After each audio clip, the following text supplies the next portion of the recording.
인류 역사상 가장 많은 발명으로 발명왕으로 불리는 천재 에디슨. 이런 에디슨이 단 한 명의 남자 때문에 노벨 물리학상을 거부했다는데 대체 이 남자는 누구이고 에디슨은 왜 노벨상을 거부한 것일까? 1884년 미국 뉴저지 멜로파크의 한 산업연구 실험실.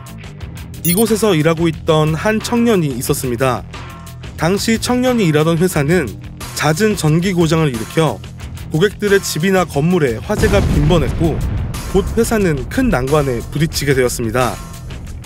어릴 때부터 물리, 수학, 음악, 언어 등 거의 모든 분야에서 천재성을 보였던 청년은 이 문제를 해결하기 위해 사장님을 직접 찾아갑니다. 청년의 이야기를 들은 사장님은 발전기의 효율을 더욱 높이고 전기 고장으로 인한 화재 문제까지 해결해준다면 5만 달러를 지급하기로 약속했고 청년은 밤낮으로 고민하며 문제를 성공적으로 해결했습니다. 하지만 사장님은 자네는 미국식 유머를 이해하지 못하는군 이라며 약속했던 보너스를 지급하지 않았고 사장님에게 실망한 청년은 실험실을 뛰쳐나가 조지 웨스팅하우스와 함께 일하게 되었는데 이 청년이 에디슨의 라이벌이자 교류전기의 아버지 테슬라입니다. 그리고 테슬라가 일하던 실험실의 사장은 우리가 익히 들어왔던 바로 그 천재 에디슨이었습니다.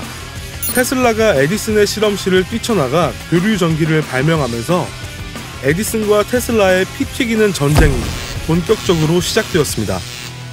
당시 미국 대부분의 산업은 에디슨의 직류 전기를 사용했지만 전력 손실이 많았습니다. 이와 다르게 테슬라의 발전 방식은 전기를 더욱 싸고 편리하게 공급할 수 있다고 소문이 나면서 에디슨이 차지하고 있던 전기 시장을 점차 장악해 나가기 시작했습니다. 이에 위기를 느낀 에디슨은 가짜 뉴스를 퍼뜨리기 시작합니다. 고전압 교류 전선에 감전된 사람들의 명단, 그리고 이렇게 무서운 교류 전기를 가정에서 사용하시겠습니까?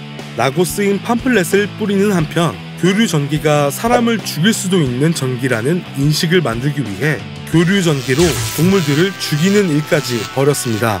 처음에는 강아지 같은 작은 동물들로 시작해 말, 송아지, 마지막에는 코끼리까지 죽이는 잔인한 실험을 진행해 교류 전기를 비난했습니다.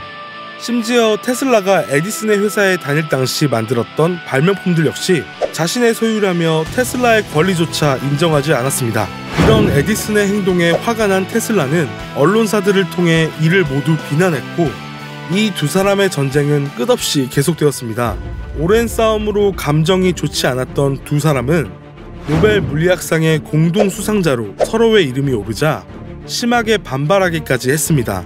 결국 두 사람은 노벨 물리학상의 수상을 거부했고 그의 노벨상은 다른 사람이 받게 되었습니다. 이런 두 사람의 치열한 싸움을 기반으로 제작된 영화 커런트 워가 6월에 개봉합니다. 영화 커런트 워는 천재 에디슨의 숨겨진 뒷이야기를 볼 수 있는 영화로 에디슨 역할은 명탐정 셜록부터 이미테이션 게임의 천재 수학자 그리고 마블의 닥터 스트레인지까지 천재 전문 배우 타이틀을 가지고 있는 베네딕트 컴버배치가 맡았습니다. 어벤져스 이후 다시 만난 톰 홀랜드가 에디슨의 동료 역할인 사무엘 인설 역할을, 에디슨이 질투한 천재 발명가이자 라이벌인 니콜라 테슬라 역할은 니콜라스 홀트가 각각 맡았습니다. 천재 발명가이면서 자신의 사업을 위해서라면 뭐든지 가리지 않는 쇼맨십의 천재이기도 했던 에디슨. 감춰진 그의 뒷이야기를 영화는 과연 어떻게 풀어냈을지 기대가 됩니다. 그런데 이번 달 전기세가 얼마나 나왔더라?